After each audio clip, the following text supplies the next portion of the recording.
Mesure d'Ératosthène.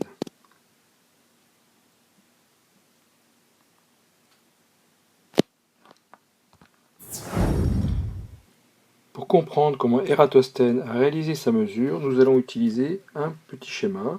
Voilà, ceci représente la Terre. Ici, le puits à Sienne, puits vertical. Ici, les rayons du soleil qui arrivent à midi sur la Terre.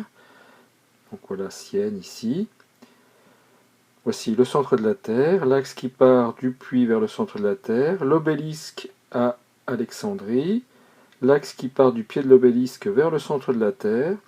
On constate, ici donc on est Alexandrie, pardon, on constate que ici voici l'ombre de l'obélisque, que l'angle ici entre l'obélisque et le rayon du soleil, l'obélisque vertical et le rayon du soleil, est le même que l'angle entre l'axe vert entre le fond du puits à Sienne et le centre de la Terre, et la droite qui passe par le pied de l'obélisque et le centre de la Terre. Si l'on reprend la Terre,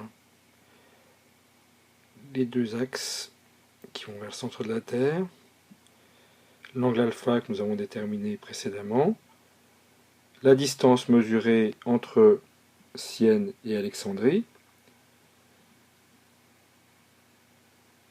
l'angle de 360 degrés qui fait le tour du cercle, ici, correspond à la circonférence de la Terre, et la circonférence C de la Terre.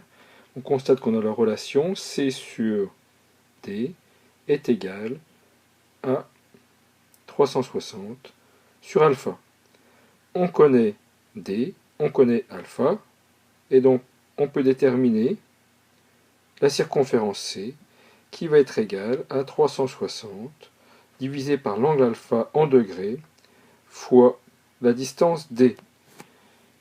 C et D seront dans la même unité et alpha devra être en degrés puisque 360 est en degrés. Si deux personnes réalisent cette mesure sur la même méridienne, c'est-à-dire sur le même axe nord-sud, mais que les deux personnes ne sont pas, que l'une des deux personnes n'est pas sur la position sur laquelle le soleil est au zénith, nous avons donc par exemple la position 1 en orange, la position 2 en bleu, voici les rayons du soleil. Sur la position 1, on obtient un rayon alpha par rapport à la position où le soleil est au zénith, et sur la position 2, un angle alpha 2. L'angle entre les deux positions sera alpha, qui est égal à alpha 1, alpha 2, moins alpha 1. Le reste des calculs devient similaire alors à la première partie, où l'on peut calculer la circonférence en connaissant la distance entre les deux positions qui sont sur la même méridienne, c'est-à-dire la position bleue et la position orange sur notre schéma.